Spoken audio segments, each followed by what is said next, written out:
Hi everyone.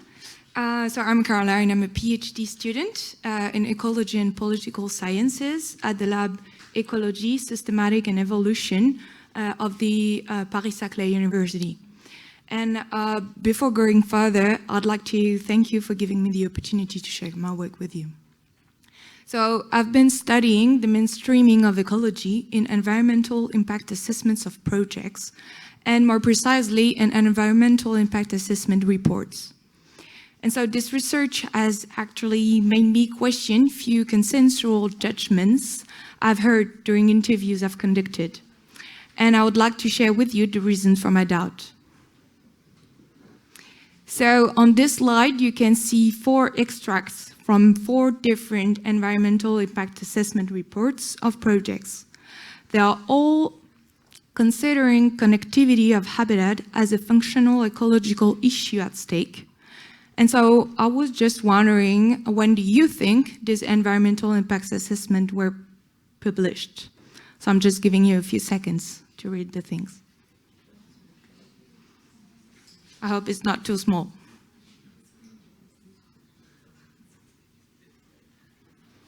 So I'm giving you the answer because I think it's a bit too small for the people who are at the end of the room. So this is the answer. So now I'm going to show you something else. So what about these extracts? So there are examples of how impact significance is justified in these reports. So when do you think these extracts were also published?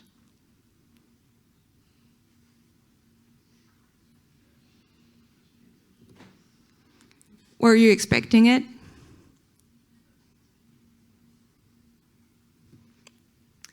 And last one. So these pictures represent a number of pages dedicated to the mitigation hierarchy. So this looks more like I expected. Like probably many of you, I wasn't expecting much of early environmental impact assessment reports because in the interviews I've conducted at the beginning of my PhD, people would tell me that we've been improving the quality of environmental impact assessment studies since their implementation in 1976 in France.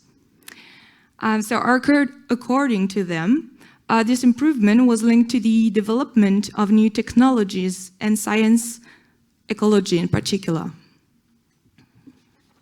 So I decided to look deeper into what I thought was a general and proven scientific truth. And here I am today to tell you that I haven't found any previous study that assesses the ecological quality of environmental impact assessments reports since their implementation, or at least in France, in 1976. So I decided to build my own ecological quality assessment tool in order to test this shared belief that the quality of environmental impact assessment has improved over time. So actually it's still a work in progress, but our analysis shows already some results I wanted to share with you. So even though species inventories are more exhaustive and include more taxa, biodiversity is still restricted to taxonomic diversity. Yet I think we can all agree that functional traits could also be useful to understand how an ecosystem works and might evolve in case of a project's impact. As for the assessment of impact significance, I honestly doubt that species lists are the best tools to assess the consequences of an impact on an ecosystem and its functioning, because it only deals with current climate conditions and species or habitats separately. How can it help assess impacts on the long run?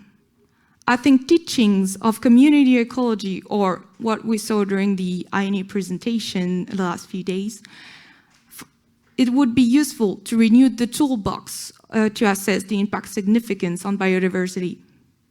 And finally, tremendous efforts and research have helped improving the mitigation hierarchy. Yet the sizing of the sequences measures normally results from the assessment of the significance of the identified impacts. So what do you think of the accuracy of ecological measures based on biased conclusions? I'll finish by asking you, Do you think the current use of ecological knowledge is adequate to improve the quality of environmental impact assessments, and hence the quality of projects to prevent them from harming the environment? Thank you for listening.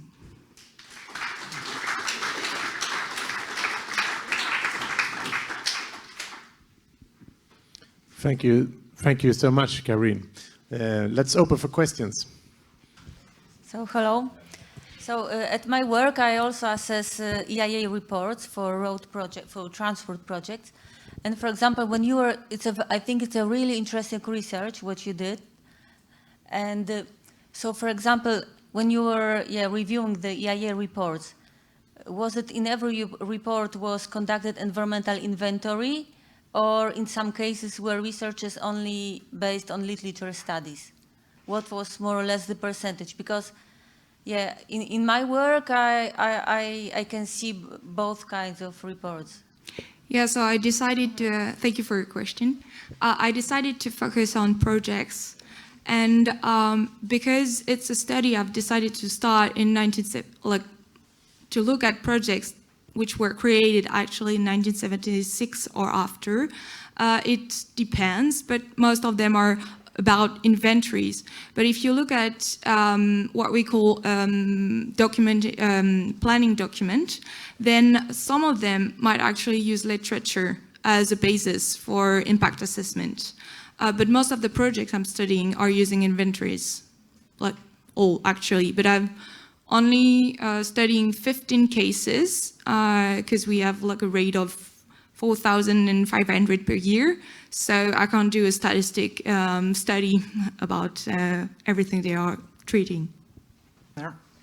Do you think these your results are related to how these assessments are funded?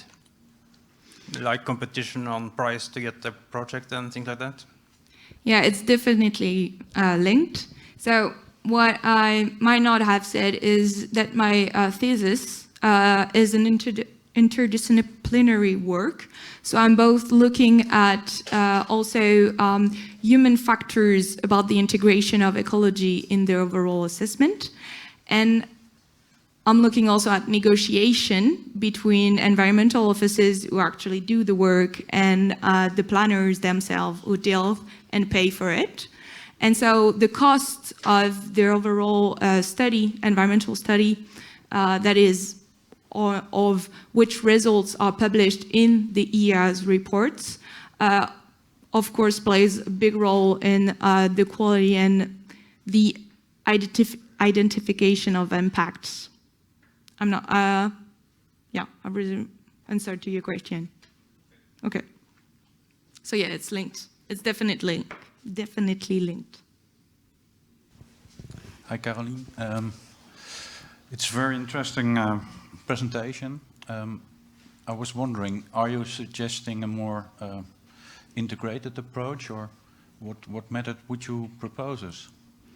Yeah, so the thing I'm looking at with the assessment tool I'm using to so assess the quality, the ecological quality of these reports, is more about the method to imagine the project in its environment. So because it's an assessment tool, I can't go to the detail of the data itself because it has too much variety depending on the projects I'm looking at. So I need to consider actually how the people are thinking the projects in the environment in which they want to implement it, and how they justify the fact that there are things that they consider and things they don't consider, or they think that are at least less important. So I'm trying to look at that, and then I'm trying to also propose new ways of considering, for example, biodiversity patches in the overall zone, and to think about how they can be connected. And so what actually the planner and the environmental office have to look at, or at least try to look at when they want to implement the projects, so that they have to make them work together and think about the uncertainties of everything they say in the report, and the fact that sometimes maybe you have to add mitigation measures or avoiding or offset measures, which were not at first, like you didn't think about it at first, but you have to add them because you've got uncertainties about what it could become in the future. If we bring the assessments to a next level, community ecosystem level, becomes more complex. Do you have any idea what this might mean for the time that is needed for these assessments, like a species list, or even the distribution of species around your project site is more or less rather quick to make, but this must be much more difficult. So do you have any thoughts about that? So in France, the public administration created a national platform where all planners had to upload their own environmental impact assessment report and also have to add all the data about the taxonomic diversity they found thanks to the inventories. So what I'm guessing on, and which has to be, reviewed by the practitioners, is the fact that maybe they should be using less time on inventories and more time on the data interpretation. But yeah, I think as looking at the environmental issues we have and that are at stake, we should increase the money to realize the studies and then increase the time the people actually need to do them properly.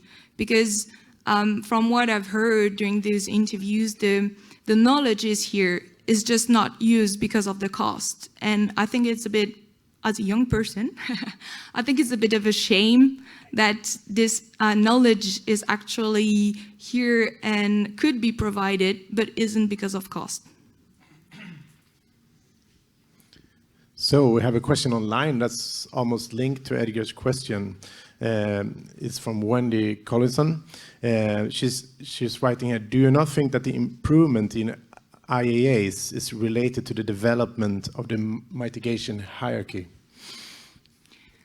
So I think it's interlinked because I think the people focused first on the mitigation hierarchy because with the follow-up, you could actually see the efficiency of the measures and then sometimes realize, like for example, an example we had on Tuesday, the fact that sometimes when the initial zone is designed, you forget biodiversity patches which are going to be actually impacted by the project. So I think that thanks to the development of techniques regarding the mitigation hierarchy sequences, we have now the opportunity to try to do it more in a preventive way, which is using the knowledge we have with the mitigation hierarchy and use it for to prevent impacts from coming. So it's interlinked, and thanks to the development, then we can do and ask for more environment in the assessment of impacts. Interesting. So you could say that to actually detect the species that could be affected and follow the mitigation hierarchy, it takes you some steps, but not the whole way. Yeah, so it's like more like we should capitalize on the knowledge and the method we've developed to improve the mitigation hierarchy, to then use it now for new project that we're building today or actually thinking about today, to already think about the fact that maybe during the mitigation follow-up, you will see things, and so you have to take them into account beforehand. So it's more like acting more in a precautionist way. I think that's the term. Okay, so then another challenge will also be to be really good in following up the effects of what we are building. Yeah. Thanks. I think this project is super cool and really interesting. I was just wondering if you were able to observe over time changes in either the priority or the context in which the EIAs have become mandatory, like if there's any changes in when they are required. So, and how often, or like, yeah, the extent of them. Yeah, so I've got I've got a whole part about the evolution of legislation in France about AEA, and how can I phrase it? There are things that have been asked and made compulsory over time. And so what I try to do in my tool is that I have a special column about what is compulsory regarding to the law and what is not, so that, what? At that time, yeah. So that when I do the assessment, I'm not waiting for the report to have information that were not necessarily compulsory, so that then I can also highlight the fact that some things were already there before they became compulsory. And I still have a lot of material to actually look into. And so I can't say about all the trends that I found over time, but I hope I'll find trends about how they decided to focus on specific things like remarkable species or stuff like that. But I know that there is also for example, the question about climate change, which was not here before the 21st century, for example, and then it started be here, and then when the biodiversity became again a central question, then climate change questions actually were removed in the back in a way, and then they're coming back again. And so it's, yeah, there is a lot of results which are linked to the overall trend regarding the biodiversity protection or climate change mitigation and etc.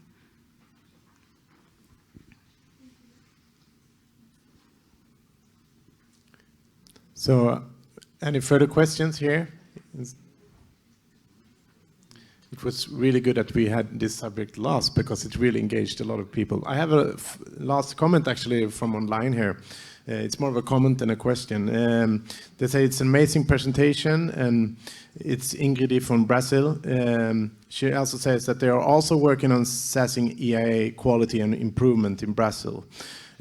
We are trying to motivate the implementation of more quantitative and transparent impact prediction and assessment of significance. So you might be in contact, I think. Thank you very much.